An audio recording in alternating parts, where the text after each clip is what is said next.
Muy buenas noches. Vamos a comenzar con la primera tertulia de nuestro curso, siguiendo la lección 1 relacionada a los derechos humanos migratorios. Tenemos un panel de lujo.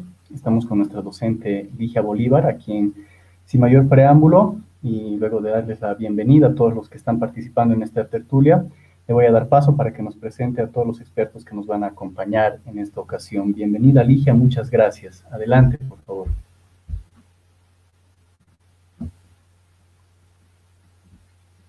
Ligia, si puedes habilitar, por favor, tu micrófono. Cierto, disculpa. Bueno, buenas tardes. Muchas gracias, Juan Luis. Bienvenidos todos los participantes del curso y las personas que también nos acompañan en esta tarde. Vamos a tener un panel con 3 participantes. El primero de ellos es Feliciano Reina, quien trabaja en la organización Acción Solidaria, nos acompaña desde Caracas.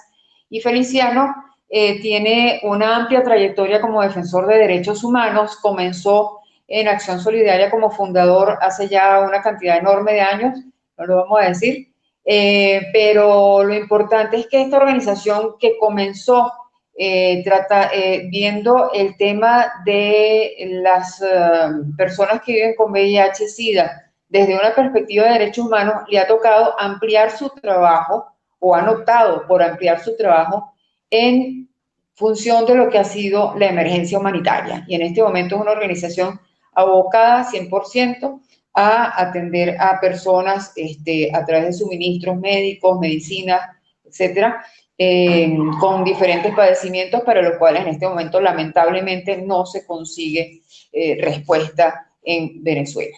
Entonces, vamos, bienvenido Feliciano, ya sabemos la...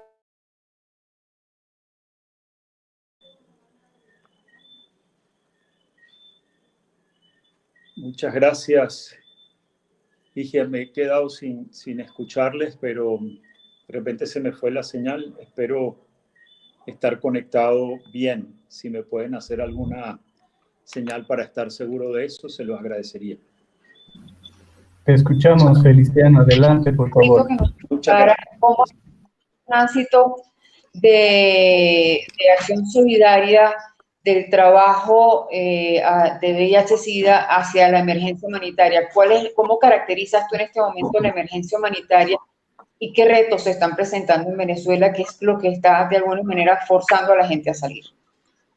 Bien, muchas gracias, Ligia. Yo creo que, digamos, si uno puede definir la emergencia humanitaria, podemos comenzar por allí como una situación que se va instalando a largo plazo. No ocurre en el caso de la raíz política, que es la situación nuestra, de manera inmediata, como pudiera ocurrir con un gran desastre natural, sino que toma tiempo, pero al final produce un grado de daño humano extenso, generalizado en los espacios donde ocurre, ¿no?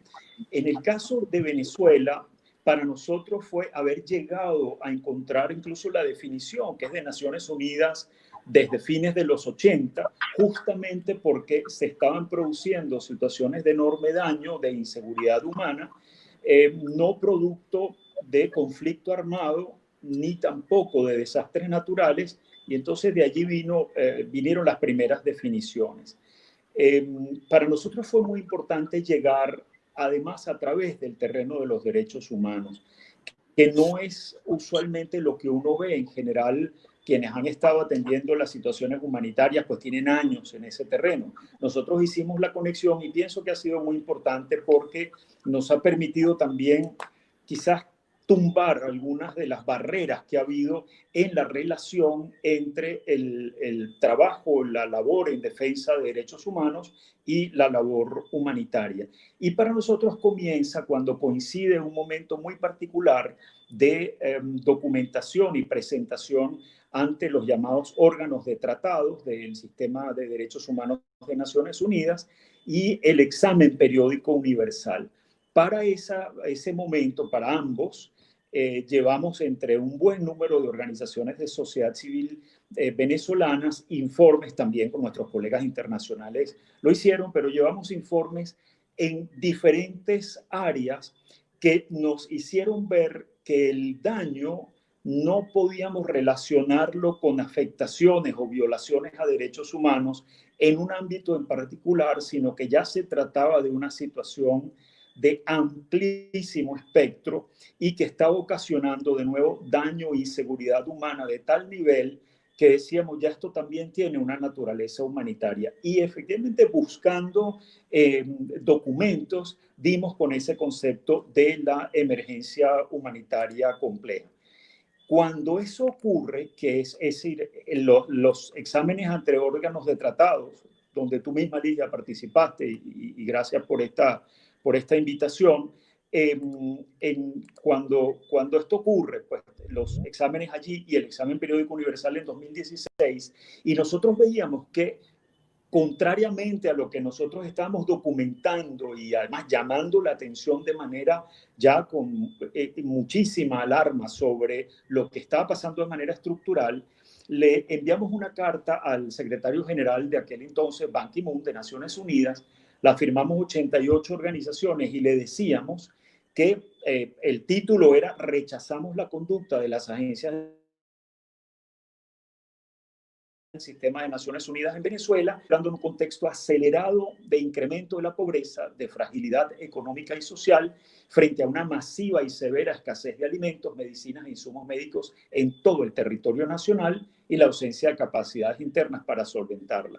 Ban Ki-moon, afortunadamente, fue la primera vez que se menciona que Venezuela estaba entrando en una situación de crisis humanitaria, pero él mismo, en una declaración en aquel momento, en agosto de 2016, al diario La Nación en Argentina, dice que esta situación está creada por inestabilidad política y antes que nada tiene que haberla. Es decir, él reconoce la raíz política de la situación y para nosotros eso también fue muy importante porque efectivamente significaba que estábamos de acuerdo en que esto era ya una situación de emergencia humanitaria compleja. Esto, cuando ocurren estas situaciones, es inevitable que haya unos daños principales, digamos, más allá de todo lo que significa la situación de inseguridad humana, pero se evidencia en algunos daños a la población que uno va viendo y es claramente hacerle seguimiento y cómo es inevitable que ocurran.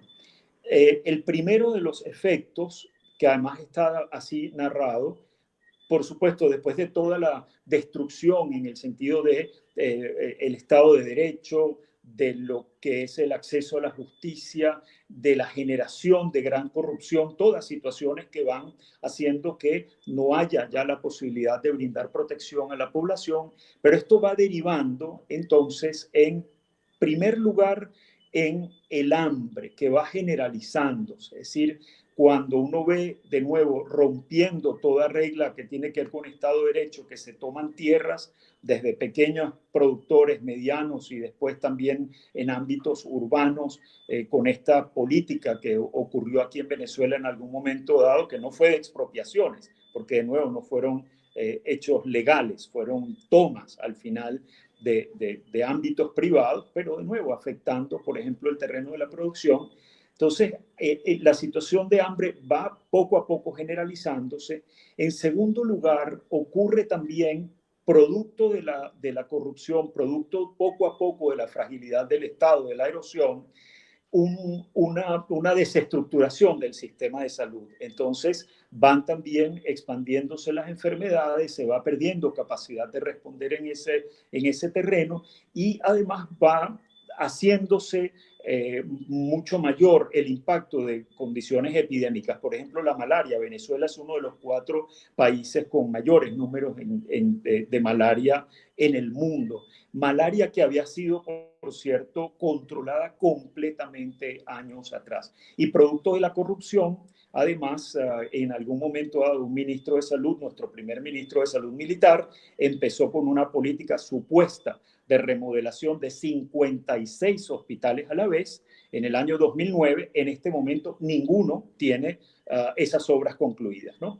En tercer lugar, aunque no aparece en la literatura, pero a nosotros nos ha parecido muy importante, producto de la experiencia en Venezuela, es todo lo que ha significado la destrucción del sistema educativo. En este momento calculamos más de 1.700.000 alumnos en las edades, digamos, escolares, no universitarias, fuera del sistema, y también esto significó un ataque sostenido al ámbito universitario. O sea, fue claramente una política también como espacios de pensamiento autónomo e independiente.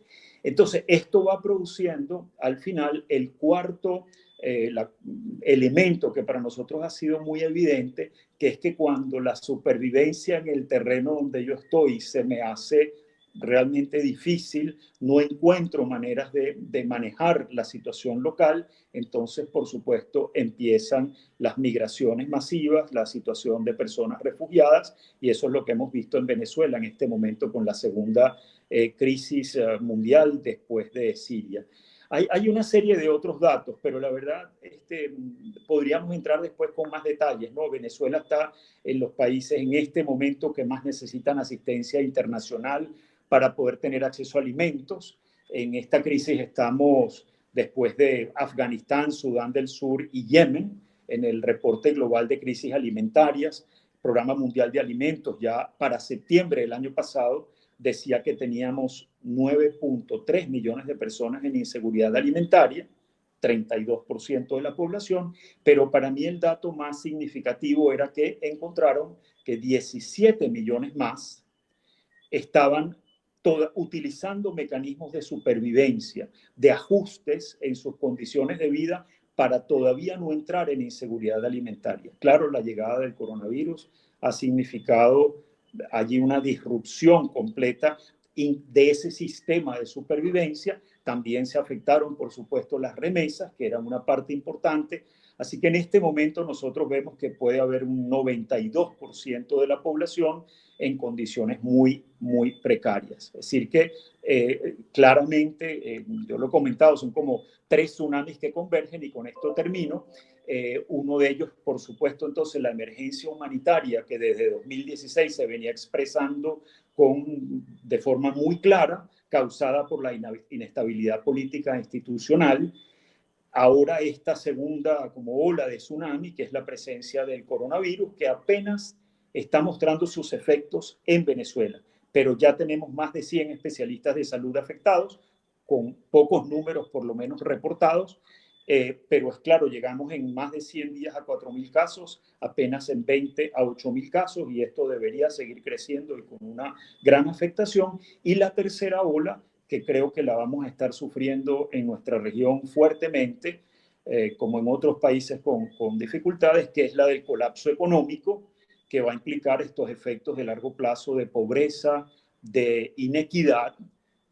También, digamos, la estamos viendo con mucha claridad, y para nosotros también una situación de cuidado, que es una nueva ola de personas migradas y refugiadas, migrantes y refugiadas, perdón, una vez que vuelvan a abrirse algo la frontera. Esto va a quedar muy devastado y probablemente vamos a verlo como un efecto inevitable también. Muchas gracias, Ligia. Muchas gracias, Feliciano. Ya te estaba a punto de tomar el tiempo nuevamente, el tiempo es nuestro peor enemigo en estas cosas. De todas maneras, le voy a dar paso a la docente Ligia, para empezar una pequeña ronda de preguntas con ella, para que nos pueda ayudar a profundizar un poco más lo que estás exponiendo. Y aprovecho para invitar a todos los participantes a que empiecen a enviar sus preguntas, las vamos a leer y luego continuamos con el siguiente expositor. Adelante, Ligia, por favor. Sí, gracias, Juan Luis, gracias, Feliciano. Fíjate, cuando yo llegué hace ya 11 meses a Colombia, y cuando llegué me preguntaban mucho, bueno, yo tomaba mucho taxi y a propósito decía de dónde venía y cómo estaban las cosas, porque la gente no lo cree. Y una de las cosas que siempre me preguntaba es, oye, pero ¿es verdad que eso que vemos por televisión, es verdad eso que vemos por los medios, es verdad que la gente está comiendo de la basura? O sea, parece que todavía, a pesar de toda la exposición mediática que ha tenido el caso de Venezuela, pareciera poca. Y aquí estamos con periodistas, ¿no? Entonces, yo te quería preguntar también en tu área específica, ¿es verdad que la gente se está yendo por problemas de salud. Tú que trabajas específicamente, Feliciano, en el área de salud, que estás todos los días tratando de conseguir medicamentos, ¿qué nos puedes decir al respecto? Es decir, ¿cuál es el impacto directo que está teniendo la emergencia humanitaria compleja en el ámbito de la salud como para que haya personas que opten por salir del país? Mira, nosotros vimos, gracias Ligia, digamos, nuestra consulta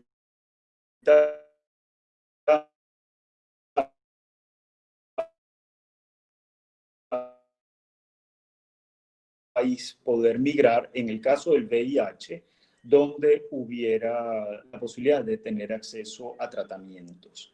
En el caso de nosotros que somos parte de una red llamada Codevida, la Coalición de Organizaciones por los Derechos a la Salud y la Vida, también lo hemos visto con nuestros colegas que trabajan en el caso de mujeres con cáncer de mamas, con personas con hemofilia. Yo tratando de sacar pasaporte en una de esas colas larguísimas, me tocó con una señora que tenía su niño de 13 años y dice, no puedo más, no puedo esperar. El niño tenía ya daños irreversibles en sus articulaciones por el problema de la falta de factores de coagulación.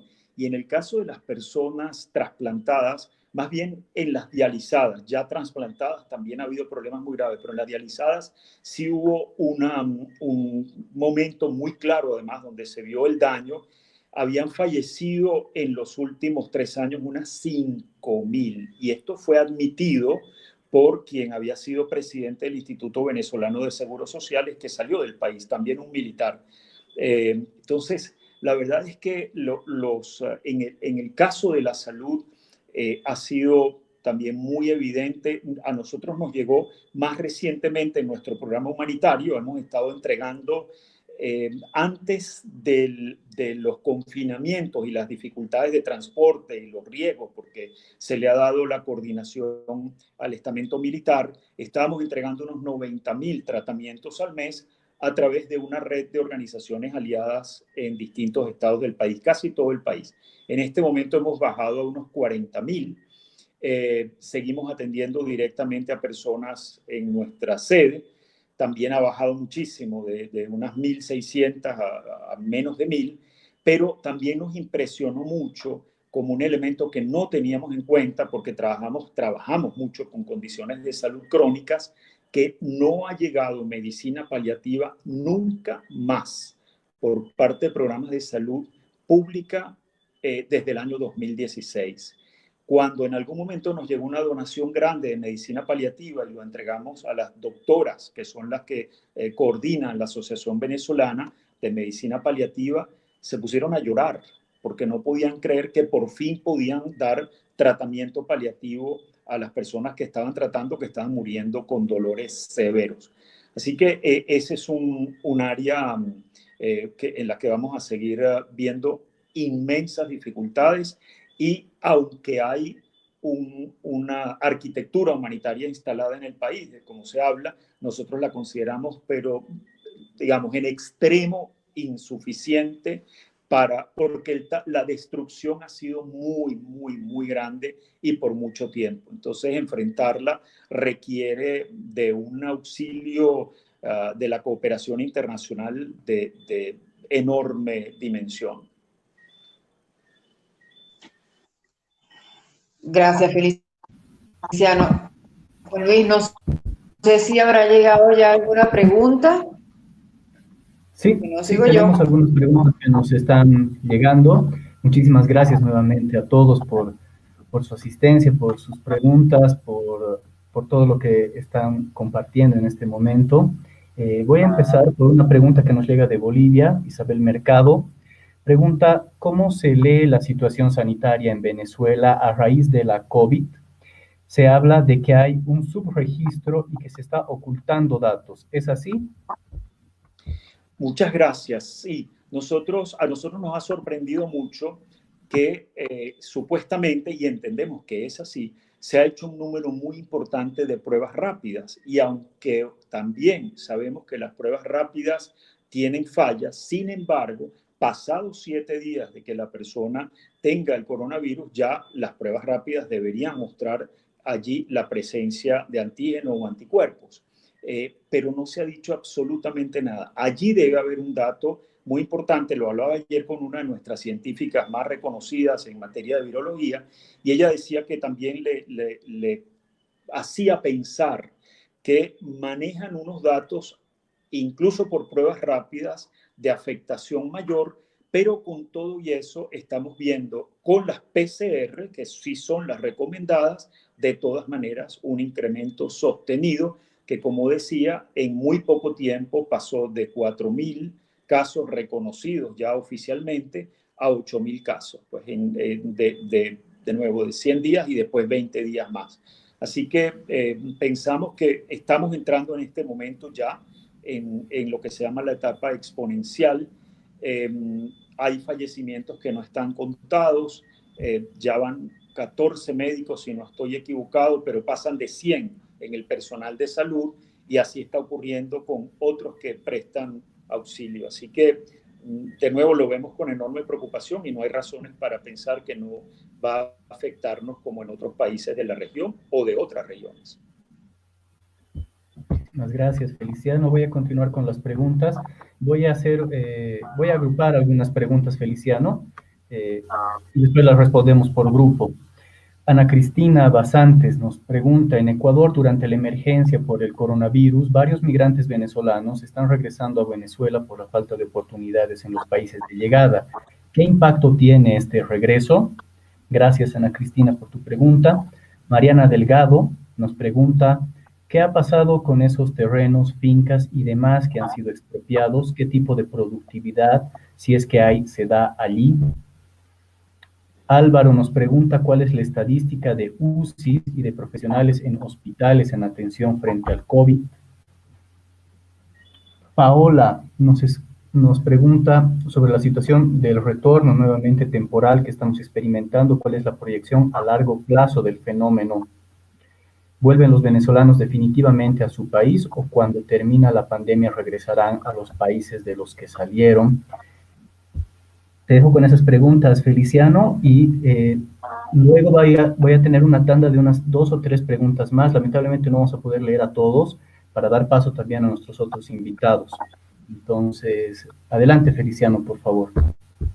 Muchas gracias, Juan Luis, y gracias por sus preguntas. En el caso de las personas que están retornando, digamos, sumarían alrededor del 2% de quienes salieron, de unas 5 millones de personas a un retorno de cerca de 100.000 personas que han venido digamos, a todo lo largo de este periodo, ¿no? Desde marzo que se decretó el cierre. Hay hay un número importante que estaba más bien considerado como el pendular, que salía a Colombia por servicios. Estamos hablando de una afectación para mujeres gravísima, mujeres en la frontera venezolanas que iban a recibir atención al lado de Colombia. También lo hemos visto con población indígena que iban a hacer toda la parte alimentaria. Digamos, había un tránsito de una frontera muy, muy porosa, pero sí se considera de todas maneras que hay un número, de nuevo, no llega al 2%, pero es importante. Es decir, no, eso no significa que no sea un impacto para ellas. Nuestra preocupación inmensa es que en los centros de acogida, el nombre realmente es muy malo porque no se les está brindando esa tal acogida en las condiciones de dignidad, de respeto por sus derechos que deberían tener. Por el contrario, hemos visto en todos los días en el relato de los datos que hacen solamente 3 personas voceras, que son el presidente Maduro, la vicepresidenta Delcy Rodríguez y su hermano, el ministro de Comunicaciones, Jorge Rodríguez. Siempre hay alguna expresión ideológica, política, sobre cómo estos casos vienen de regímenes de tal y tal y tal tipo, ¿no? Entonces van estigmatizando a quienes regresan. En algún caso los han llamado como arma biológica, porque supuestamente Colombia manda a las personas con un virus más agresivo. Es decir, hemos visto barbaridades y esto ha significado, esta estigmatización, entonces situaciones de discriminación muy graves en algunos de estos centros. Había un reporte muy reciente de uno al que, digamos, las personas son trasladadas desde la frontera unas 10 horas, 8 horas a otra ciudad en el país, a una villa deportiva, cómo hay situaciones de terrible maltrato, apátridas, ahora sí regresan. Esto está significando un efecto muy, muy, muy serio sobre quienes retornan. Y la otra cosa que a mí me ha, digamos, también afectado cuando uno habla con quienes han tenido que retornar, que es que, claro, se fueron hace 2 años y no es el mismo país. Es un deterioro sostenido, es constante, la precariedad es muchísimo mayor. Miren, casos, hay una persona con la que hablaba esta misma semana de personas comiendo hierba porque no encuentran alimento. Yo no había tenido nunca tampoco llamadas de un auxilio individual en familias, por ejemplo, con VIH, por favor, ayúdenos, no tenemos que comer. Entonces, claro, quien retorna quizás esperaba encontrarse un país ya en mucho deterioro, pero no en este deterioro. Así que por eso pensamos que si vuelve a abrirse el espacio para migrar, vamos a ver esa segunda ola.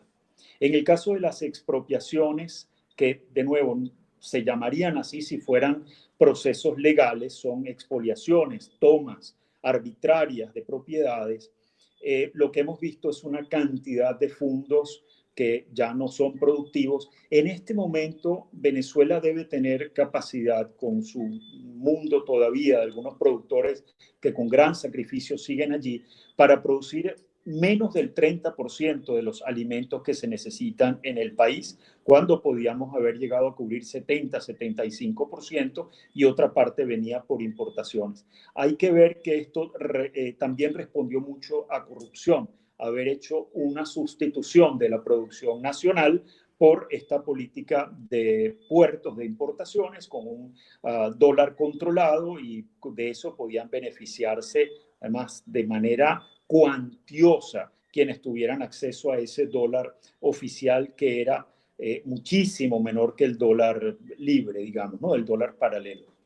En el caso de las UCIs, aunque hay un informe del gobierno que habla de 27.000 camas solo para coronavirus y de 4.500 en los casos de unidades de cuidados intensivos con capacidades para atender a los casos más críticos, las evaluaciones que hemos hecho y que hemos conseguido también por actores independientes hablan de que no llegamos a más de 11.000 camas.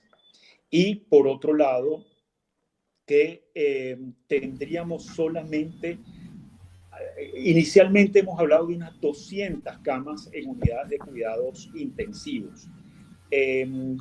Entonces, la verdad es que estamos realmente en una situación de extrema precariedad. Sí es cierto que vamos a ver los casos que tendríamos que esperar, digamos, que ocurran. O sea, incluso en el caso de que haya una afectación mínima en porcentaje, si uno ve la letalidad global está en 4.5%, si aquí un 1% llegara a estar afectado por el coronavirus y tenemos menos de esa letalidad, estaríamos hablando de cerca de 2.000 a 5.000 personas que necesitarían cuidados intensivos.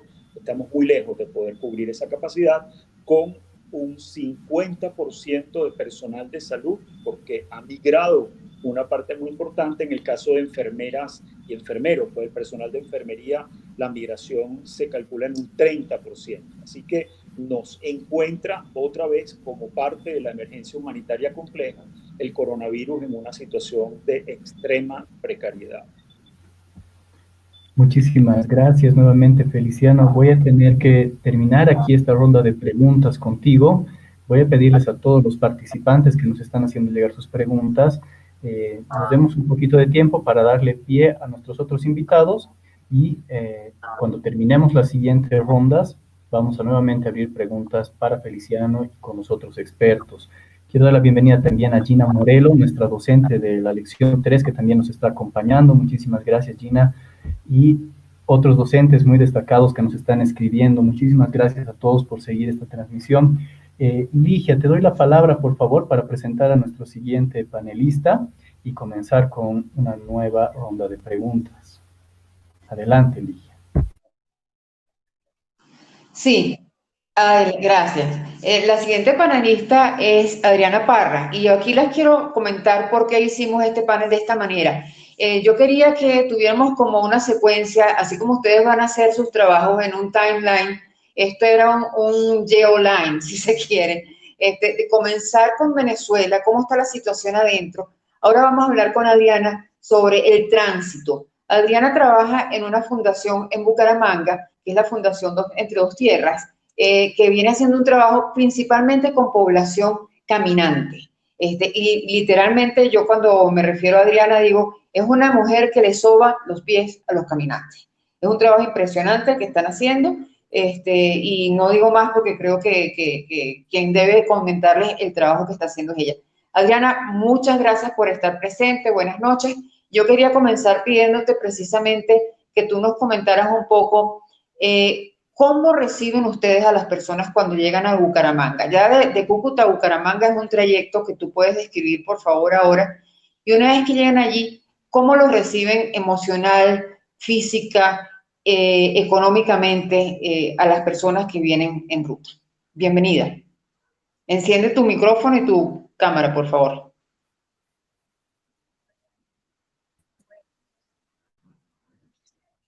Perfecto. Me hacen una ceñita. Te estamos escuchando. Adelante. Y te vemos también. Listo. Bueno, de verdad que para mí siempre es un honor las convocatorias de la profesora Ligia. Es muchísimo y que se ha convertido en mi mentoría y me momentos en los que el agobio y el parece aplastarnos. También es un honor estar entre este auditorio de comunicadores sociales que siempre es una oportunidad de que nuestras voces se escuchen un poco más allá y un poquito más fuerte. Y siempre oímos a Venezuela, pero volverlas a oír desde allá adentro sigue siendo sumamente suficiente la historia. Bueno, yo les voy a hacer un poquito un contexto. Nosotros recibimos o sentimos el impacto del primer desplazamiento con características de masivo en el 2015, con el cierre fronterizo y con la expulsión que ocurrió en ese momento de colombianos allí en la zona de frontera específicamente, que abarcó a todas las familias venezolanas, colombianas y familias mixtas. Ahí empezamos a tener una urgencia en el apoyo, en brindar asistencia humanitaria y en derechos humanos. Eso disminuye un poco los meses siguientes y en el 2016 estalla la gran crisis migratoria, o así la sentimos acá en Bucaramanga, que somos la tercera ciudad luego de la, digamos que con el mayor impacto. Y esto que se deriva de ese desplazamiento forzoso de los venezolanos huyendo de su país en las condiciones propias de una huida, sin recursos, en total vulnerabilidad, se nos surgen los caminantes. Son venezolanos desplazándose a pie, caminando grandes distancias, sin un destino ni un plan conocido, como vayan encontrando oportunidades, van resolviendo y algunos ya con un destino definido, Perú, Ecuador, Bolivia, Chile, cosas realmente increíbles. La fundación en este momento prestaba una labor de información, asesoría en ruta de casos específicos, algo de alivio puntual en hidratación, algo así, pero era mucho más general y no estábamos, en ningún momento nos habíamos enfocado hacia una asistencia humanitaria, mucho menos en carretera. O sea, los caminantes no estaban dentro de nuestro enfoque porque no existían en ese momento. Ya luego aparecen otras ONG también, porque para ese momento ninguno de nosotros estaba organizado en asistencia humanitaria. Incluso muchos de los que seguían en el campo de asistencia humanitaria ni siquiera estaban constituidos como ONG o con alguna figura, digamos, jurídica que le permitiera su actuar. Se trataba simplemente de apoyos espontáneos de solidaridad y responsabilidad social que luego se organizaron mejor. Entonces ya fue cuestión de tiempo que se crearan las rutas humanitarias, que comienzan como una iniciativa espontánea, no planificada, con un profundo sentido de solidaridad, brindando asistencia en carretera. Allí fue donde, como dice la profesora Ligia, empezamos a sobar pies. para ese momento ningún organismo nacional o internacional se había activado, es decir, no había nadie en las carreteras brindando esta asistencia y era urgente, había que hacerlo, era lo que tocaba hacer. Y habían sí familias colombianas que fueron el gran apoyo de todo este desplazamiento y fueron los que salieron a brindar esa asistencia desde un inicio en la ruta desde Cúcuta hasta Bucaramanga. Ya luego fueron surgiendo otras organizaciones. Inicialmente era solo brindar un alimento rápido, casi sin bajarse del carro, algo de hidratación y ya. Pero luego creo que la situación emocional, el dolor patrio, yo lo decía en otro momento en otro conversatorio, encontrarnos con personas que estaban heridas en el mismo costado, es decir, llorábamos lo mismo, teníamos el mismo, padecíamos el mismo síndrome de Ulises, nos llevó pues a ya entonces a bajarnos del carro. El abrazo se hizo nuestra principal herramienta de alivio. Eh, Era como los recibíamos, el abrazo, el decirle te estábamos esperando, cuentas con nosotros, no estás solo, si algo pasa, llámanos. Y empezar ya a curar las llagas en los pies, porque pues es el punto distintivo del caminante, lo llagado que va en el alma y en los pies. Entonces, así ya las rutas humanitarias empezamos a desarrollar todo esto, ¿no? Bueno, los primeros en auxiliar, como les digo, los colombianos o familias que no estaban organizadas, simplemente abrieron las puertas y recibieron a nuestros hermanos. Este desplazamiento pues fue inesperado, trágico y nos enseñó muchísimo. Hoy en día, desde el punto de vista institucional, ya existe un apoyo más organizado, sigue siendo insuficiente, pero ya está más estructurado. Las ONG y personas voluntarias siguen disponibles y solidarias, pero con escasos recursos y sin ningún reconocimiento.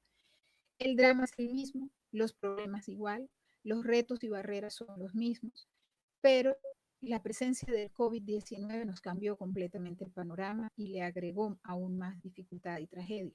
Esto dio un giro. Hoy tenemos que incluir a los que van retornando a Venezuela. En Colombia se confirma el primer caso COVID-19 el 6 de marzo. Se declara la emergencia el 12 de marzo.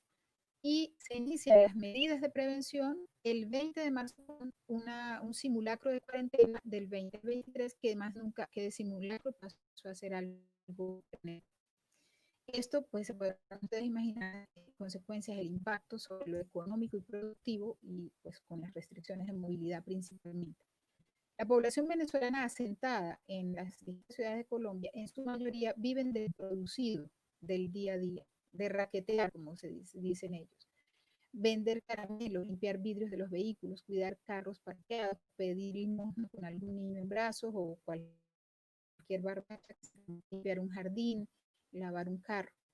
Fueron suspendidas de por sí en condiciones no de desempeñarlas porque eran presionados por policía y autoridades que el de invasión del espacio público o para la mendicidad o el riesgo de los menores pues hacían operativos que pero es la única opción que hay en este momento. La pandemia vive en cuarentena obligatoria para todos, eso significó entonces no tener ingresos, aunque ni la población venezolana asentada ni la población en general local que vive de esa informalidad. El Estado colombiano hizo algunos gestos, algunos esfuerzos de protección, tiene ya desde que empezó la pandemia gobernando por decreto, cada día sale decreto y uno de ellos fue la protección de la población vulnerable en el ámbito del arrendamiento, prohibiendo que fuesen desalojados por falta de pago y interrumpiendo el pago de los servicios públicos, luz, agua y cosas. Adriana, disculpa que te moleste y te interrumpa. Perdón, Adriana. Voy a aprovechar solamente para avisarte que tenemos algunos minutos más para tu intervención, pero voy a pedirte por favor que cortes tu cámara para que solamente podamos escuchar el audio que nos estás mandando. Listo. Gracias, Adriana. Adelante, por favor, tenemos 2 minutos más. Listo. Bueno, entonces, listo. Entonces, a pesar de estos gestos de protección que han sido escasos, la población venezolana se ha visto ante la difícil decisión de tener que regresar a Venezuela. Y así, aún conociendo el drama terrible que significa regresar, el paso por la frontera, el tema de la cuarentena, la estigmatización, el ser llamados armas biológicas, toda esta situación, a pesar de ello y a pesar de que lo conocen, se aventuran nuevamente a regresar a Venezuela con la motivación de por lo menos tener un techo seguro y estar en familia. Las penurias son las mismas, pero mejor en mi país que afuera. Entonces, hoy tenemos un drama mayor porque tenemos ciudadanos regresando de la frontera que se han ido y llegan a la parada a nivel de frontera y deciden regresar. Tenemos ciudadanos de otros países que van camino a Venezuela o a quedarse acá. Tenemos los que ya se fueron antes y ahora están regresando y los que vienen, incluso los que vienen por primera vez. Entonces, estamos en una circulación y recirculación de caminantes en un contexto de pandemia, con albergues cerrados, con nosotros en las rutas de caminantes no podemos brindar esa asistencia. Entonces tenemos una población aún más vulnerable, más desasistida, eh, sujeto de protección y de asistencia en derechos humanos y con un drama terrible. Ya el abrazo nuestro, el sanar sus pies, el acercar hidratación o algún otro tipo de auxilio ya no es suficiente. Están reportando las cifras oficiales de retorno, son de 67,000 venezolanos, las nuestras son de 80,000 venezolanos, todos convencidos de que allá estarán mejor, o mejor dicho, que no están mejor, pero que estén como estén, es mejor estar allá. Y con la promesa de regresar pronto. Entonces, es una situación muy dramática eh, frente a la cual tenemos muy pocas opciones de actuación. Ese es el drama nuestro hoy. Seguimos a pesar del COVID y de las restricciones, seguimos brindando abrazos, seguimos sanando heridas de pies y de alma, acercando lo que podamos en términos de asistencia humanitaria de emergencia. Y bueno, esperando que los acontecimientos nos digan qué más va a pasar y hacia dónde nos vamos a dirigir. Muchísimas gracias, Adriana. Muchísimas gracias a todos los que nos están siguiendo. Ligia, te doy la palabra para que nos ayudes tal vez a ampliar un poco con alguna pregunta con Adriana, mientras los participantes ya nos hacen llegar sus preguntas. Adelante, Ligia. Gracias, Juan Luis. Muchísimas gracias, Adriana, también por tu presentación. Yo quería preguntarte algo que puede parecer muy personal, pero que también creo que refleja las dimensiones en lo que significa el trabajo humanitario que están haciendo las organizaciones sobre el terreno. Ustedes no lo saben, pero Adriana ha sacado dinero de su bolsillo, se ha endeudado para poder seguir adelante con la labor que está desarrollando. Entonces, Adriana, yo quisiera que tú nos comentaras un poco qué apoyo están recibiendo las organizaciones que hacen este trabajo humanitario con caminantes, con las personas que están saliendo de Venezuela y que ustedes las reciben en ruta.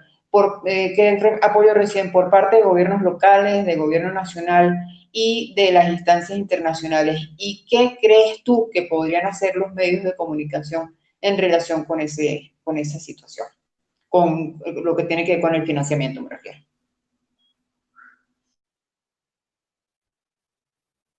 Listo, voy a seguir con la cámara apagada para no interrumpir el audio.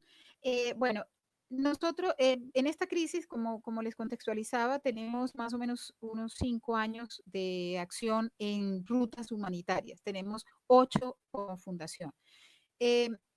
No ha habido un apoyo consistente desde el inicio. Se nota, sí, un apoyo desde el 2019 y mucho más ahora en el 2020, pero sigue siendo insuficiente y escaso. Es decir, seguimos siendo voluntarios, ¿no? Entonces no percibimos un ingreso y ponemos mucho esfuerzo.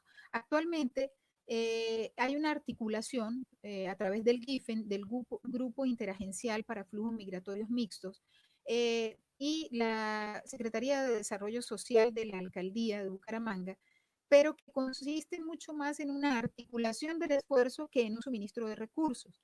Tenemos apoyo de algunas fundaciones que apoyan en especies, donan el mercado, los víveres, pero seguimos trabajando primero a muy baja capacidad. En este momento nosotros no tenemos sede, nosotros fuimos cerrados porque por presión del vecindario generábamos molestia, fuimos amenazados y debimos ser sujeto de protección. No tenemos sede y trabajamos desde nuestras casas, seguimos aportando nuestros recursos que ya prácticamente pues no tenemos.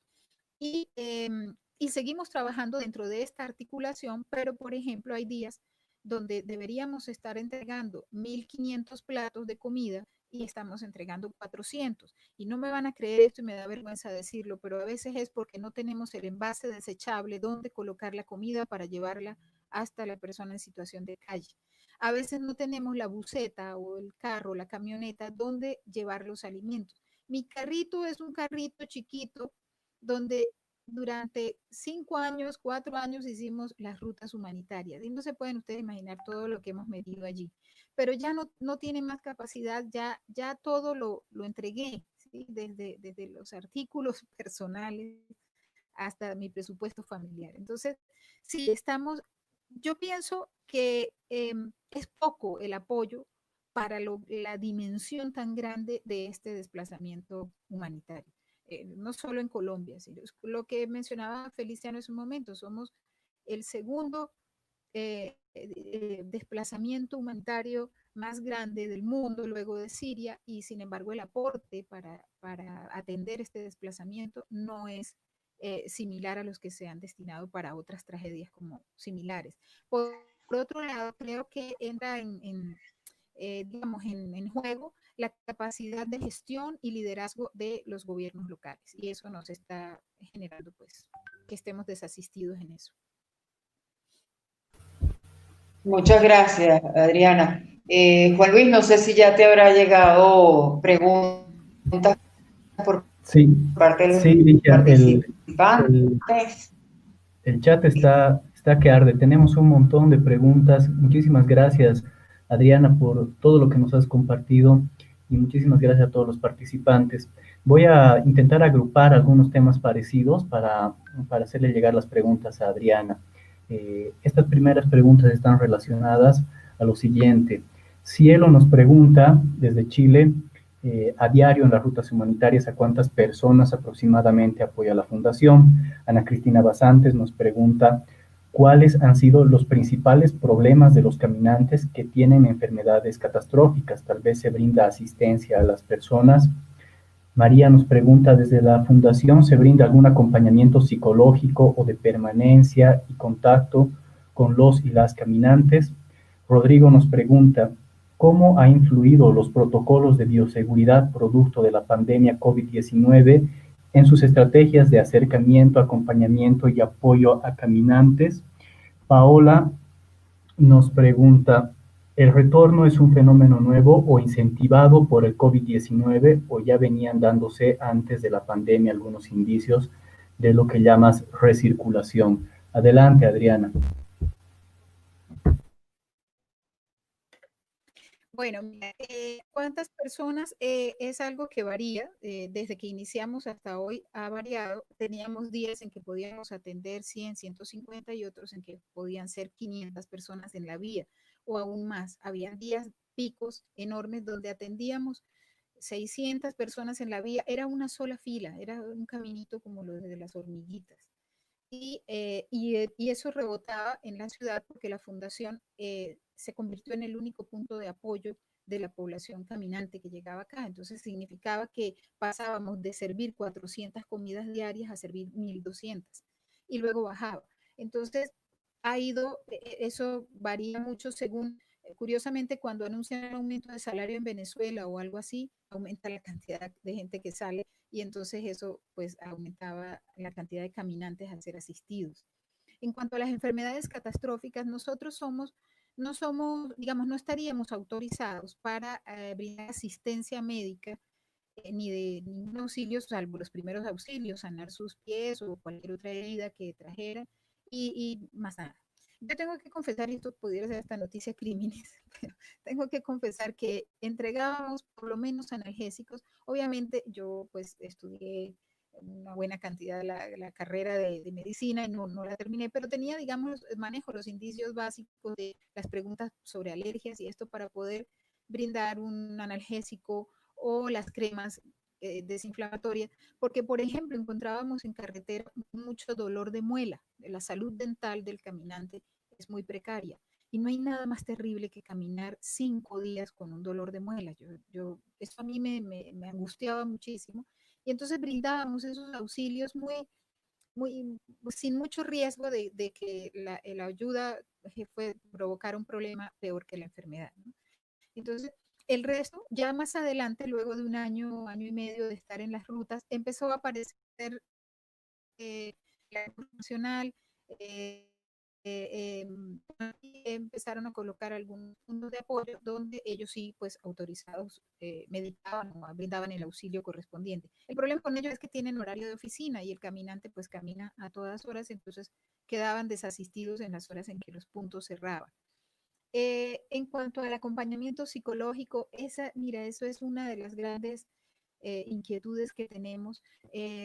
Nosotros en este momento Colombia maneja un nivel de suicidio del ciudadano venezolano que al día de hoy es más alto que lo que se había sumado en el año 2019. Estamos hablando de entre 27 y 30 casos.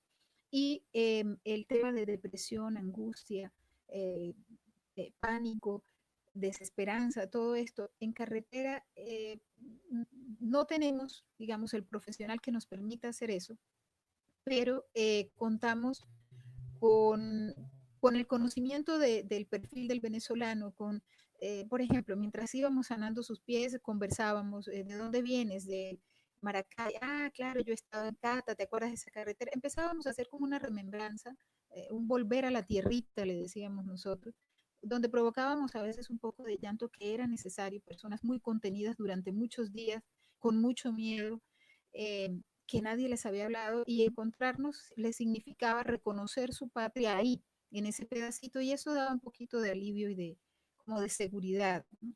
Pero no tenemos ese acompañamiento psicológico, no lo hemos tenido, y en este momento prácticamente no lo brinda ninguna organización de las que están, digamos, en la vía. En cuanto a esta recirculación de caminantes y si lo potenció el COVID, sí, indudablemente se debe a esto.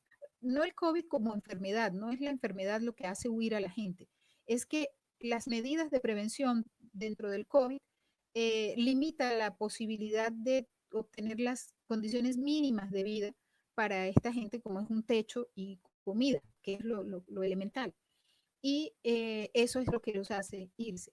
Pero muchos, al encontrar el drama en la frontera, se regresan, o alcanzan a pasar y no aguantan ese pedacito de drama y se regresan, o son deportados y al otro día se regresan. Ustedes seguramente se preguntarán por dónde, con fronteras cerradas y un COVID-19 andando. Todavía la frontera sigue siendo muy permeable y hay circulación, obviamente con pago de vacuna y con otras situaciones irregulares, pero existe eso. Pero sí, lo detona el COVID-19. En cuanto a el acercamiento, el apoyo, esta última pregunta no la recuerdo, era el apoyo a los caminantes en este momento. En este momento nuestros caminantes están muy solos, están a la deriva, muy dispersos, muy sin plan, con miedo también de ser contaminados. Afortunadamente no hemos tenido reportes de casos de COVID acá, y les estoy hablando de un contexto de una aglomeración de 250, 300 personas en un punto que se llama el Parque del Agua, donde la distancia social esta de los 2 metros o el metro o lo que sea no es posible, y afortunadamente no ha habido reporte de casos, porque si no la estigmatización sería inmanejable. Entonces, bueno, creo que ahí contesté todas las que dijiste. Muchas gracias, Adriana. Nos están llegando muchas preguntas. Voy a cerrar la intervención de Adriana con un grupo de preguntas más para luego dar paso a nuestro siguiente invitado. Voy a hacer un anuncio en este momento. Vamos a extendernos en la hora que teníamos planificada, debido a que hay mucho interés por escuchar a nuestros expertos. Todos los participantes están muy atentos y muy inquietos por tratar de interactuar con todos ustedes. Más adelante les voy a comentar qué vamos a proponerles con las preguntas que se están quedando en el aire. Mientras tanto, entonces, Adriana, te hago un par de preguntas más. Luis Chimborazo, desde el Ecuador, nos está preguntando ¿cuál es la situación con cómo se está manejando el tema de los fallecidos por la pandemia? Si hay cuerpos, si estos son repatriados. También nos pregunta Cielo desde, perdón, Mono desde Chile, nos pregunta cómo se cuida el cuidador. Viviana Ramírez desde Colombia nos pregunta, ¿se tienen datos de cuántos venezolanos tienen trabajo en los países? En Colombia, por ejemplo, ¿cuántos están en la informalidad? Ana Paola nos pregunta, de ese panorama de venezolanos que sobreviven con el rebusque en Colombia, ¿qué perfiles socioeconómicos tienen en su mayoría estas personas? Paola Briceño nos pregunta, ¿cómo se protege a los menores de edad de trata de personas o de violencia sexual? Jimena Salazar nos pregunta cómo pueden los medios de comunicación independientes apoyar este trabajo humanitario. Cierro con estas preguntas. Adelante, Adriana. Bueno, la situación de fallecidos ha sido otro terrible que hemos tenido que manejar. La mayoría, mejor dicho, ningún fallecido es repatriado por costos. Repatriar un cuerpo desde acá es sumamente costoso y no hay quien apoye económicamente ese costo. Aquí se procede con los fallecidos a cremar ¿quién asume ese costo? En teoría, las alcaldías tienen un rubro dispuesto para eso, pero eso no se cumple. De manera que desde la fundación hemos tenido que costear algunos de estos fallecidos acá en Bucaramanga y movernos pidiendo donaciones. El sacerdote, si es de esa religión, dona el ataúd, el otro alguna cosa que sea necesaria. Un proceso de cremación acá puede estar entre los 600 y 800 mil pesos. Entonces, no, en este caso es muy dramático, muy doloroso, porque no tenemos buena asistencia. De vez en cuando un caso que puede ser que lo asuma la alcaldía o lo refiera a una fundación. Afortunadamente no tenemos fallecidos por COVID ni nada que tengamos que asociar a ese virus y que nos pueda generar, aumentar los rechazos o xenofobia o lo que sea que surja en torno a eso. ¿Cómo se cuida el cuidador? Cielo, esta pregunta ya no la hacemos nosotros, ¿cómo cuidarnos? No tenemos tampoco apoyo allí, es decir, no hay una instancia o algo que nos provea de herramientas para decir, a ver, venga acá y procure alejarse un poco de la situación durante un tiempo, o en fin, las estrategias en psicología, en todo esto que se puedan manejar, no los tenemos. En este momento estamos reportando un alto grado de agotamiento emocional, físico y económico muy, muy grande, que lo mantenemos, lo resolvemos dentro de nuestro núcleo familiar y consintiendo al perrito y al gatito. Tenemos opciones. Eh, ¿Cuántos con trabajo irregular? ¿Cuántos son? Eh, la mayoría a pesar de que Colombia emitió los PEP, los permisos especiales de permanencia, que los habilita al venezolano o regulariza al venezolano y le da una condición para laborar, no le ha sido fácil. Pero la gran mayoría está en situación irregular y eso hace imposible que sea tomado por la empleabilidad, dado que no puede ser incluido en la seguridad social del sistema de salud colombiano. Entonces, la gran mayoría pues están en la informalidad. Y de esos, el perfil de ellos, en un inicio encontrábamos mucho profesional en labores como meseros y labores de ese tipo, de servicio. Hoy en día eso ha disminuido un poco. Bueno, si te digo hoy el nivel pues, de desempleo es increíble. Colombia está manejando cifras de 22%, así que no hay empleo para los venezolanos, mucho menos. Pero ahora sí empezamos a encontrar nuevamente el profesor de inglés que está buscando trabajo en lo que sea, pintando casas o lo que sea. Encontramos paradójicamente médicos desempleados. Eh, es un drama que está muy ligado a la situación de regularización migratoria y en este contexto COVID esto adquiere otra dimensión. ¿Y cómo proteger a los menores? Lo que hacemos es referirlo al ICBF, que es el instituto que se encarga del cuidado de menores, pero cuidamos mucho de a quién referir porque tuvimos mucha persecución de familias por estar pidiendo en los semáforos o haciendo cosas así con los niños. Obvio, no había manera de dejarlos en otro lado, el riesgo era mayor dejarlos solos que traerlos con los papás. Y esto generó persecución y unas situaciones sumamente graves que hacía que fuésemos muy prudentes a la hora de referir un caso de menores hacia el ICBF, pero este sigue siendo el apoyo. Hoy en día creo que esto ha sido una experiencia para todos los que llegaron y los que ya estaban acá, y hoy en día el manejo de menores es mucho mejor, pero sigue siendo insuficiente y seguirá siendo insuficiente hasta que no se asuman políticas públicas, hasta que no se designen presupuestos, hasta que no se trabaje un marco legal. En este momento, la mayoría de los planes de desarrollo de los municipios no contemplaron la migración y la población refugiada dentro de sus planes, por lo que significa que no van a tener asignación de recursos y el manejo va a ser muy, muy difícil.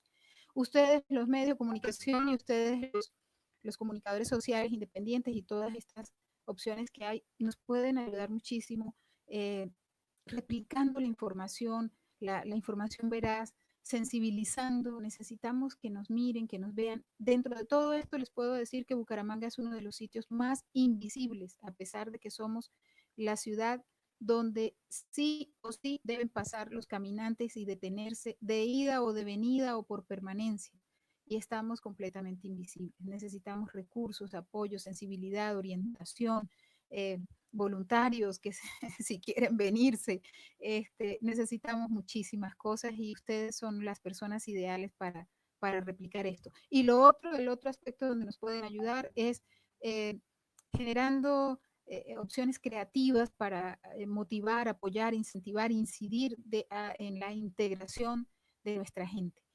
Tenemos gente muy valiosa, no somos malos. De hecho, las cifras de criminalidad asociada a los venezolanos son mínimas. Somos gente muy buena y somos la opción para mostrarle a Colombia que la migración es una oportunidad de crecimiento, de integración, de influenciar de manera positiva, pero tiene que ser de manera organizada. Así que yo creo que tenemos que motivar muchísimo la integración, promover el lenguaje benigno, eh, deslastrarnos de la xenofobia y de las palabras de rechazo y también incidir en la población que llega, en la población venezolana, motivándolos a respetar, a cuidar, a, a proteger sus modismos. Yo defiendo muchísimo y aprovecho esta oportunidad, perdonen si me extiendo, en el tema, la palabra veneco se convirtió en Colombia en una palabra despectiva, pero yo que soy de Andina y de la zona, muy cercana a la zona de frontera, venecos éramos todos y no era ofensivo. Veneco era incluso el colombiano que tenía vínculos con los venezolanos. Y el mal uso de la palabra y mala interpretación por parte de los medios de comunicación locales, sobre todo asociándolo a temas delictivos, nos desfiguró palabras que eran nuestras y que eran benignas. Entonces creo que hay mucho que hacer por allí desde el lenguaje, desde la motivación y la incidencia, para que finalmente nos reconozcamos como hermanos y como personas en las que, como decía el Papa hace poco, cuando nadie es responsable, cuando nadie es culpable, todos somos responsables.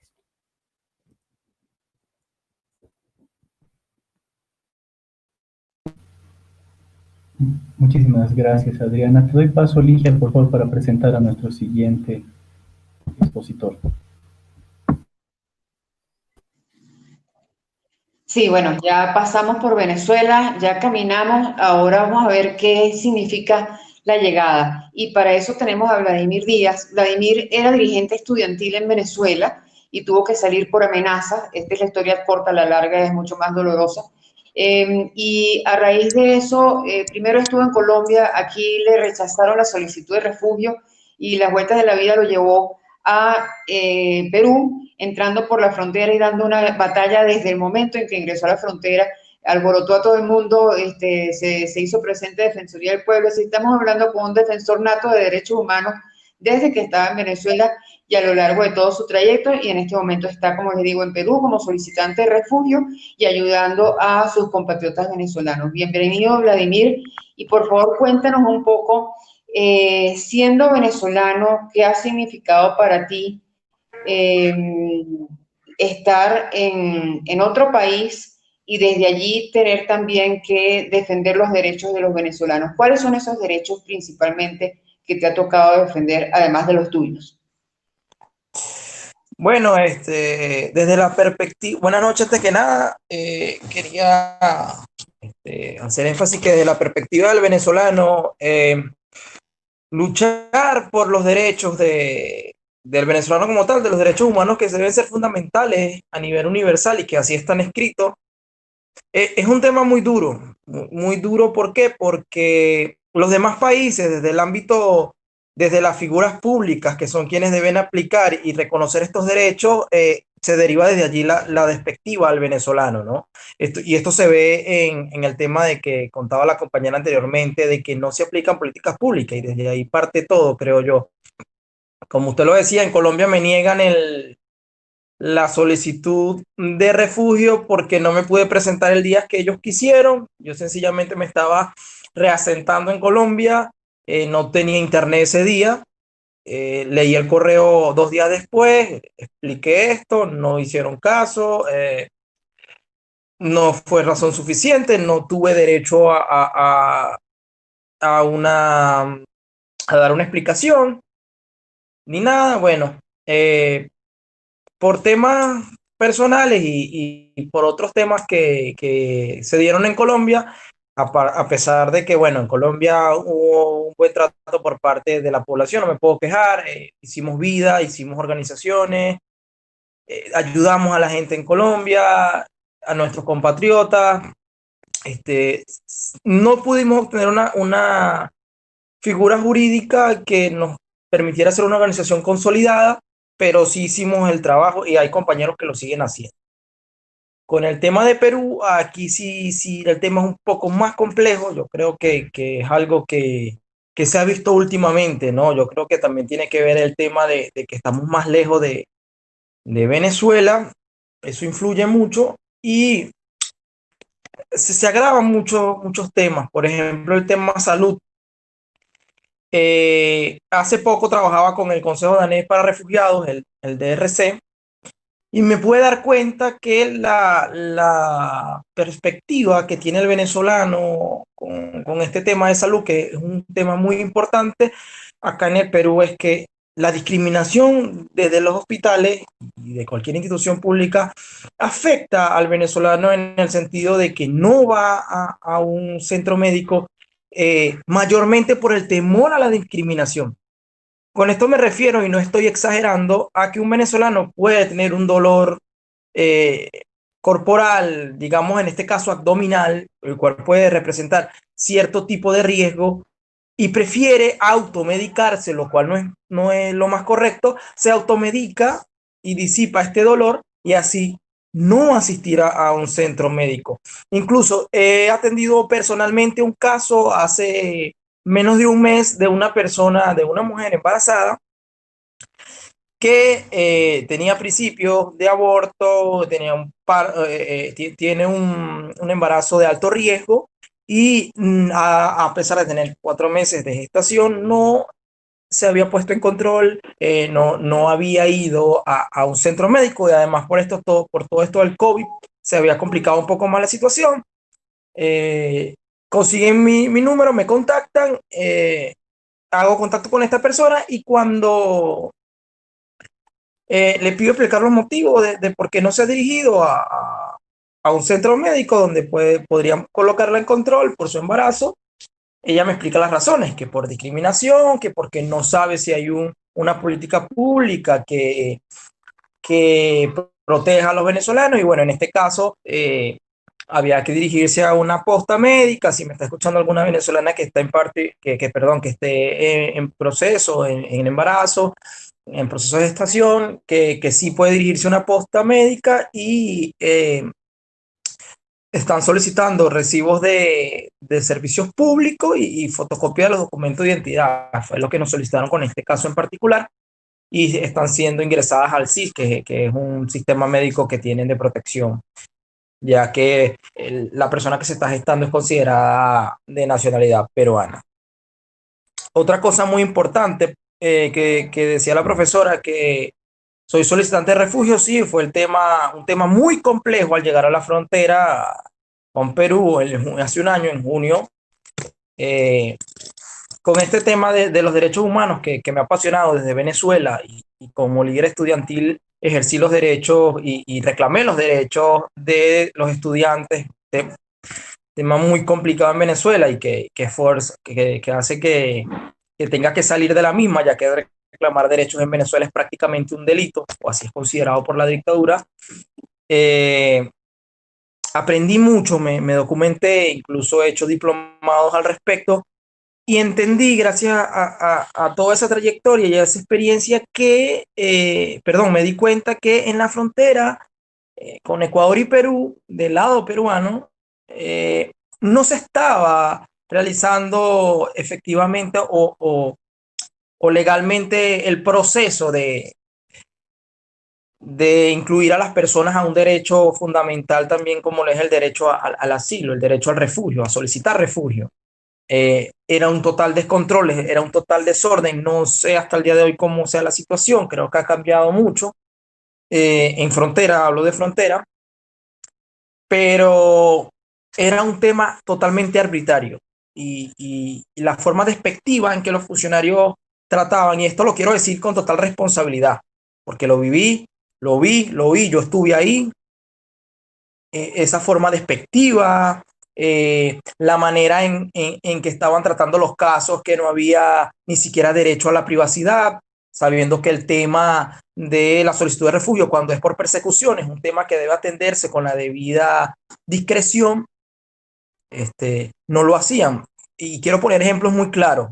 Había un estudiante perseguido políticamente por las fuerzas policiales, en este caso el SEBIN, que es un grupo de cacería de estudiantes, porque puede denominarse así, y un estudiante que está siendo perseguido por el SEBIN está solicitando refugio en Perú porque lo necesita, porque teme por su vida, y que al lado de él, a escaso 1,5 metros, 2 metros cuando mucho, estén entrevistando a un exfuncionario del SEBIN, que me garantiza a mí que no es un infiltrado que está retratando a quienes están huyendo. Entonces esto hace que la persona se enervie, que no relate su experiencia de persecución y por cuáles son los motivos que han fundamentado este temor a volver, este temor de estar en el país, porque al lado tiene un exfuncionario militar, llámese del cuerpo que se llamen, digamos que no es el SEBIN, es otro cuerpo de inteligencia, otro cuerpo militar, y lo tengo al lado. Entonces, la funcionario que me está atendiendo del Ministerio de Relaciones Exteriores, creo que nota este titubeo o estas cosas y le niega la solicitud. Lo otro es que una vez que te niegan la solicitud, tienes derecho a volver a solicitarla y explicar los temas que no explicaste anteriormente. Suponiendo en este tema, o en este caso, que tenía un funcionario al lado, yo puedo explicar que no comenté todo mi caso como era, porque pues tenía alguien al lado que podría ser un infiltrado, no tenía privacidad, no tenía el derecho a la privacidad. Entonces, este derecho también se estaba negando y te mareaban con temas de que tenías que dirigirte a un consulado en Ecuador y todo este tema, y yo personalmente lo denuncié ante la Defensoría del Pueblo, todas estas irregularidades, porque hubieron muchísimas más, y desde ahí comienza esto. Luego, pues, entro a lo que es el tema de la solicitud de refugio acá en Lima. Me fue aprobada la solicitud de refugio y me di a la tarea de estudiar y de sondear la idea que tienen la mayoría de venezolanos aquí en Perú. No solamente hablo de Lima, hablo de Trujillo, hablo de otras provincias, sobre lo que ha sido este tema. Y ahora con el COVID-19. Alguien que es solicitante de refugio en el Perú, en el tema de los venezolanos, se le otorga un carnet que lo faculta a lo que es poder trabajar, poder acceder a ciertos servicios públicos, y es como algo como el PEP para los que están en Colombia, ese carnet. Ahora, hay algo que está pasando y que está preocupando a una gran mayoría, y es que ese carnet es de solicitante, como lo dice, no te concede el estatus como tal de refugiado, ¿ya? Es como algo que está haciendo el Perú para regularizar a esta población. Pero hay algo muy, muy esencial y que ninguna organización está hablando de esto, ni se ha tomado la tarea de estudiarlo, ni de defenderlo, ni de exponerlo, ni de nada, y que no está siendo tomado en cuenta. Y es el tema de que con este carnet, si tú sellaste, por ejemplo, tu pasaporte, el sello tiene una fecha de vencimiento por parte de migración, ¿cierto? Pero si tú tienes este carnet, a migración no le importa. Si se te vence el sello, el Ministerio de Relaciones Exteriores no te ha reconocido aún con el carnet de solicitante, quiero que vean el panorama, que tú eres refugiado, tú eres simplemente solicitante. Y para migración sigue corriendo, o cuando se te vence el sello, empieza a correr una multa. Y esta multa es aproximadamente de $1.30 de dólar diario, $1.30 diario. Y esta deuda se te... Hay personas que tienen hasta año y medio con el carnet de refugiado. Hay un caso muy importante de un compañero que, debido a todo este tema del COVID, se queda sin empleo, no puede pagar arriendo, no puede pagar los servicios, es desalojado de su vivienda a pesar de todos los decretos. Quiero que eso quede claro. Los arrendatarios no creen en decretos presidenciales, no sé cómo sea el tema en Colombia, aunque tengo compañeros en Colombia que también fueron desalojados y que tuvieron que caminar hasta otras ciudades. Afortunadamente allí fueron atendidos por otros compañeros, no hubo ninguna institución que los ayudara. La cobran al salir de aquí. Entonces, es como sentirse preso. El venezolano no, que tiene el carnet prácticamente se siente preso, porque si bien tienes cómo trabajar o cómo estar acá, legalmente acá, cuando te vayas, migración te va a cobrar una multa, que en este caso puede alcanzar 2.000 soles, y tú no tienes, el venezolano promedio no tiene 1.000 soles para pagarle a migración. Entonces, estás acá de manera legal, pero ante los ojos de migración estás acumulando una deuda impresionante. Vladimir, disculpa, te voy a interrumpir para darte un minuto más para que cierres y de ahí vamos con la pregunta de Ligia y las preguntas de los participantes que nos vayan llegando. Muchas gracias, Vladimir, adelante. Perfecto, me quedaba solamente un tema que era lo de los planes de ayuda.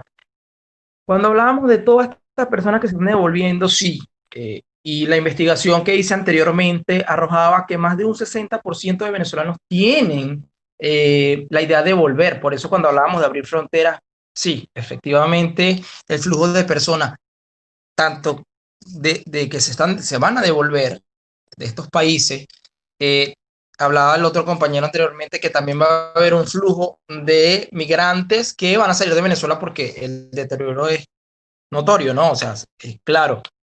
Entonces, era muy importante saber que va a haber un flujo de ida y de venida de migrantes. Había que acotar eso y bueno, que los planes de ayuda, por ejemplo, en Perú, por parte del gobierno o de las políticas gubernamentales, no incluyeron a un migrante y refugiada. Sin embargo, organizaciones como el Servicio Jesuita le ha puesto un mundo a la causa, repartiendo mercados y todo lo demás. Y quería agradecer a las organizaciones que de verdad se han abocado a este tema. He logrado trabajar con algunas como voluntario y por más que, que ha sido de gran ayuda, no es notorio. El venezolano cree y tiene la perspectiva de creer que está solo acá afuera, porque por más que se ayude, la ayuda no es mucha. Con eso quería cerrar. Muchísimas gracias, Vladimir. Y yo quería simplemente hacerte una pregunta, que la respuesta puede ser muy larga, pero te voy a pedir que sea bastante puntual. Creo que también es importante insistir frente a los participantes del curso que hemos trabajado durante toda esta semana sobre la diferencia entre migrante y refugiado. Creo que el caso de Vladimir refleja muy bien cómo los gobiernos no acaban de entender la necesidad de protección internacional para las personas provenientes de Venezuela. y las situaciones que nos ha planteado Vladimir lo dejan muy claramente reflejado. Te quería preguntar, tomando en cuenta que estamos en un curso donde los participantes son periodistas de 5 países de la región, en este momento, lo que tú has visto en Perú, lo que te ha tocado vivir o compartir con otros venezolanos allá, ¿cuál crees tú que podría ser el papel de los medios de comunicación? ¿Qué tipo de trabajo podrían hacer los medios, más allá de cuestiones generales como, bueno, que generar conciencia, evitar la xenofobia, etcétera? ¿Qué tipo de trabajo ya de investigación tú crees que valdría la pena que los periodistas hicieran en relación con un enfoque más testimonial de lo que está pasando con la población venezolana? Sí, o sea, empezar diciendo que no hay ningún programa que esté haciendo eso actualmente y sería muy interesante comenzar a verlo, un programa que eh, demostrara esta diferencia que está diciendo usted, ¿no? O sea, como yo le he vivido, que es migrante y que es ser refugiado, o sea, son dos temas muy distintos. Inmigra por decisión, otro por el refugiado por necesidad.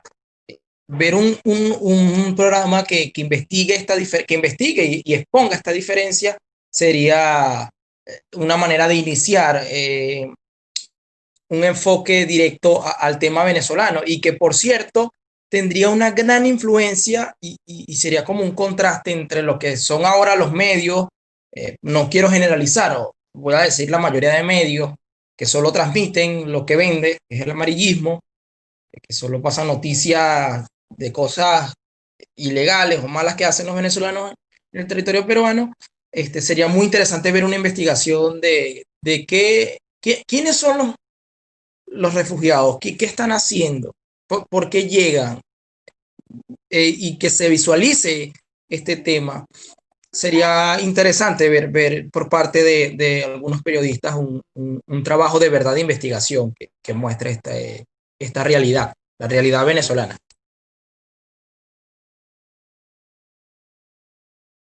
No sé si... Gracias. Gracias, Vladimir. Voy a leer algunas preguntas rápidamente. Voy a pedirte igual que seas un poco más concreto porque el tiempo nos está pisando, aunque tu experiencia es muy enriquecedora, como la de todos los expositores, pero lamentablemente tenemos que afrontar este tema del tiempo. Te voy a leer un grupo de preguntas. Nos escribe Esther: Vladimir, sobre la xenofobia contra los venezolanos. Más allá de las leyes, ¿qué razones percibes ahondan esa xenofobia? David Parra: ¿qué amparo jurídico obtiene un solicitante de refugio mientras se resuelve su situación? Mariana: desde tu perspectiva y reivindicación de derechos humanos, los y las hermanas venezolanas deben ser reconocidos social y jurídicamente como migrantes o refugiados. Bien, respondiendo a la primera pregunta, yo creo que lo que ha hecho que se cree esta ola de xenofobia directamente, ya que el tema es con periodistas, ha sido el tema de los medios, como te decía. O sea, visualizan mucho las cosas malas, es lo que vende, es el tema de que hablar diario. Tú puedes hacer una colección de periódicos impresos, te das cuenta de los titulares y de la manera en que se venden estos titulares. Y entonces, si tú le alimentas al ciudadano diariamente con este tipo de noticias y le das este tipo de noticias diario, se va creando una estigmatización hacia el venezolano. ¿Qué proceso jurídico le dan al venezolano? Por ejemplo, cuando le reconocen, por lo menos lo que es la solicitud de refugio, es la no devolución, que es lo que le interesa al venezolano. Y hay algo que hay que dejar muy claro para ser más concreto, es que el venezolano sale con una ausencia de Estado. Él no conoce las leyes como tal y él no sabe que es un Ministerio de Relaciones Exteriores, que en su mayoría, no todo, pero en la gran mayoría no sabe qué es un Ministerio de Relaciones Exteriores, qué es un proceso de refugio, qué me permite ser refugiado, cuáles son las condiciones que tengo. Entonces, cuando le dicen que le ofrecen la no devolución, la no deportación, se someten a estos procesos.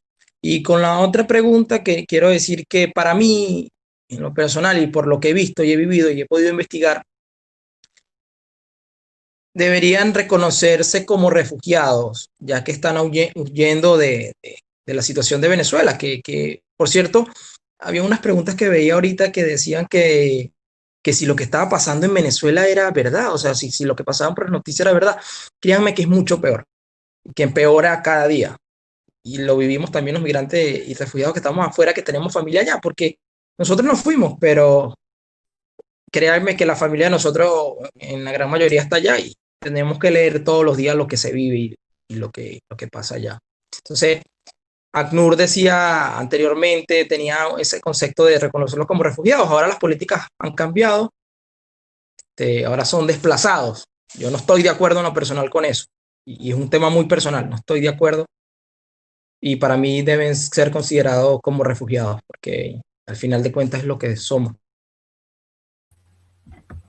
Gracias, Vladimir. Te comento algunas preguntas más. Preguntan si tienes un plan al momento de salir de Venezuela. Mercedes de Bolivia pregunta cuál es el acceso que tienen a la educación en los países a los que llegan. ¿Hay alguna normativa que garantice su derecho a la educación? Y también tenemos una pregunta de Ayatola, venezolano que está en Perú, me parece. Si puedes ahondar un poco sobre lo que comentaste del 100% de los caminantes que salieron del Perú y dicen que si vuelven a migrar no lo harán a Perú. Si puedes dar más detalles de ese estudio que comentaste. Mira, eso de que no lo hagan a Perú, no podría decírtelo con sinceridad un 100%, porque cada quien tiene una experiencia distinta del país a donde migra. Y las preguntas que hacíamos era si tenían pienso de regresar, así que no se les preguntó si migrarían otra vez a Perú, entonces yo no ahondaría mucho en eso. No estuvieron muy de acuerdo con las políticas, eso sí, sí se siente como ese dolor de tener que regresar por no haber tenido las condiciones, pero no andaría en eso. Lo otro y la pregunta que me parece muy interesante y muy importante que te acaban de hacer es, ¿qué, qué posibilidades hay de ingresar al estudio, que es un derecho fundamental? Mira, afortunadamente en Perú, a partir de otras investigaciones anteriores, el Estado reconoce que los niños, niñas y adolescentes venezolanos puedan tener acceso a la educación. Incluso, no voy a mencionar al profesional en cuestión al que voy a referirme, pero hay un funcionario que ha marcado la pauta y que nos ha ayudado demasiado con este tema, ya que era preocupante que los niños no pudieran estudiar, mucho antes de la pandemia, y este señor, un funcionario peruano de instituciones peruanas, nos ha ayudado muchísimo a que a que estos niños puedan ingresar a los estudios. Entonces, sí están estudiando los niños. Con respecto al tema universitario, es muy difícil, una cantidad de requisitos. Yo personalmente lo he intentado, pero hay procedimientos, por ejemplo, en mi caso, que yo no le voy a ir a solicitar o no puedo solicitarle por el tema de la forma en que yo salgo de Venezuela y cómo quedan las cosas allá. Hay documentos a los que yo no puedo tener acceso, igual que otros compañeros que también son perseguidos. Entonces, te piden cosas que no vas a poder conseguir. Entonces, el acceso en el tema universitario es muy difícil. Muy difícil. No es imposible, pero sí es difícil. No se han tomado políticas con respecto a esto, al menos en Perú. En Colombia sí se aplaude el tema del SENA, que es una institución donde puedes estudiar ciertas especializaciones, y que con el PEP, que es el permiso especial de permanencia, que también lo tuve en Colombia, te permiten ingresar al SENA, y yo creo que es un gran avance en este tema de estudio.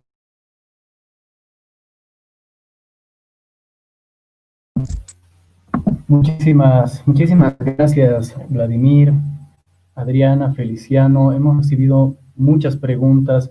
Hay mucho interés sobre todo lo que nos están contando. Ha sido una sesión muy emotiva. Lamentablemente tenemos que ir cerrando esta transmisión. Queremos agradecer a todos. Y antes de dar paso a la profesora Ligia para para que nos ayude a cerrar esta sesión, les quiero comentar que todas las preguntas que nos han llegado las vamos a sistematizar y se las vamos a hacer llegar a nuestros expositores de hoy para que cuando ellos tengan un tiempito extra puedan ser respondidas, puede ser por un audio, puede ser por un texto. Todo lo que nos han contado realmente nos ayuda mucho a comprender de cerca todo lo que es el fenómeno migratorio y toda la situación de los migrantes venezolanos. Y bueno, hay muchos temas que están quedando ahí. Seguramente ustedes nos van a ayudar a aclarar estas preguntas, a aclarar estos temas, y les vamos a agradecer nuevamente por su tiempo. Voy a cerrar esto agradeciéndoles a nombre de la Deutsche Welle Academy, a nombre también de Efecto Cocuyo. Y profesora Ligia, le doy la palabra, por favor, para cerrar esta sesión. Muchísimas gracias a todos los participantes.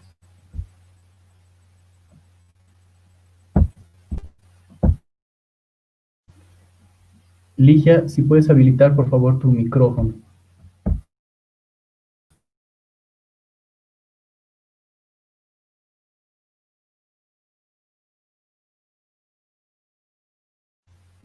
No, todavía no te escuchamos.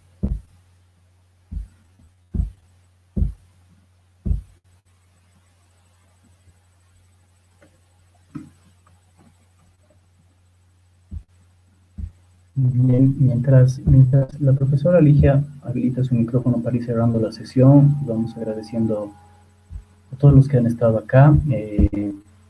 Denos un minutito porque realmente queremos escuchar a la profesora para poder completar todo lo que hemos estado compartiendo en estos minutos, en estas horas. Y bueno, previamente también agradecer a todos los que han podido enviar sus preguntas, a todos los que se han quedado con las ganas de escuchar una respuesta, de escuchar su pregunta transmitida a los ponentes. Muchísimas gracias por toda su paciencia. Ligia, todavía no te podemos escuchar.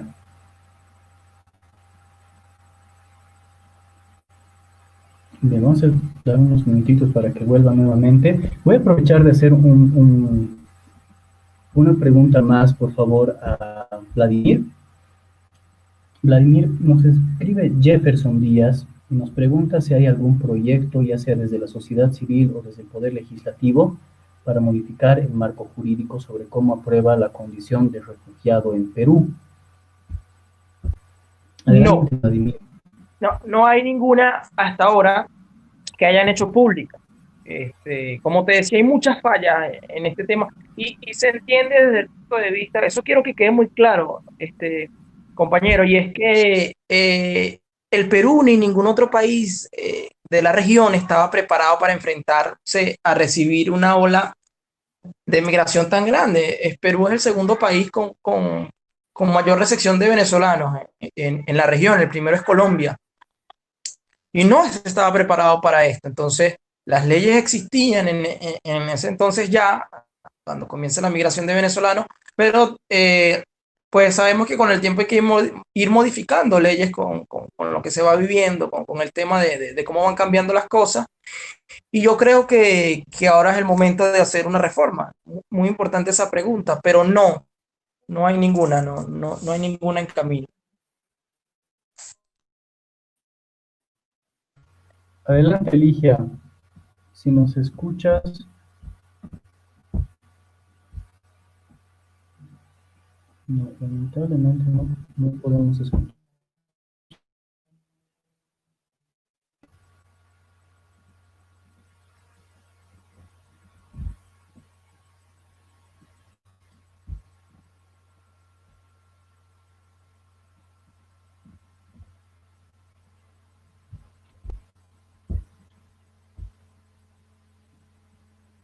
Bien, ¿tenemos algún problema tecnológico que siempre nos acompaña en este tipo de situaciones? Pero si lo intentamos solucionar antes de que cerremos la sesión, estaríamos súper. Si no, bueno, voy a agradecerles nuevamente a todos por todo el tiempo que se han tomado en participar en esto, a Feliciano, a Adriana, a Vladimir, por su tiempo, por habernos compartido algo tan importante y reflexiones tan emotivas, ¿no? Llenas de información, de muy rica información y también de mucha emotividad. Ha sido una sesión muy enriquecedora. Les agradezco a todos por su tiempo. Han habido algunos profesores que nos han acompañado dentro del chat de la sala y lamentablemente no hemos podido leer sus preguntas, pero bueno, vamos a pedirles a todos nuestros expertos que se den unos minutitos nuevamente durante estos días para poder resolver estas inquietudes de todos los periodistas que están participando en este curso y agradecerles de antemano por darse ese tiempito para responderles. A todos los participantes les vamos a hacer llegar estas respuestas, ya sean a través de audio o a través de texto. Y nada, creo que no podemos escuchar a Ligia. No sé si los otros participantes pueden escucharla. No. Bueno, vamos a tener que cerrar esta sesión así. Creo que hemos tenido 2 horas prácticamente de una sesión muy enriquecedora.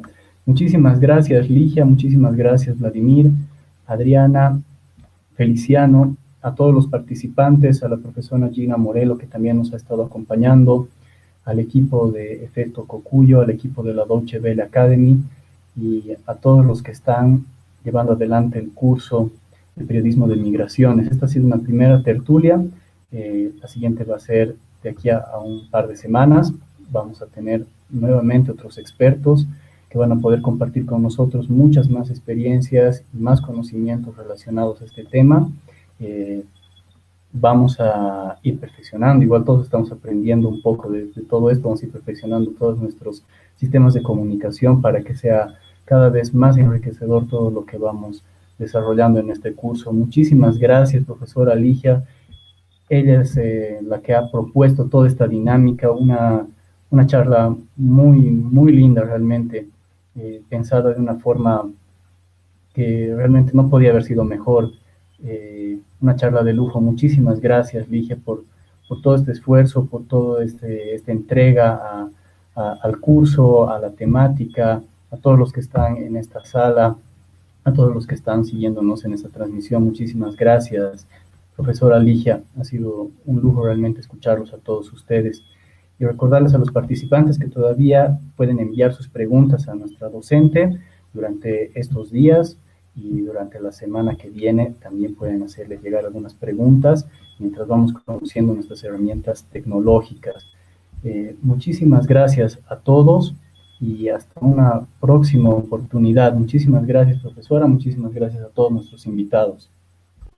Gracias a ustedes, Juan Luis. Gracias a todas las personas presentes.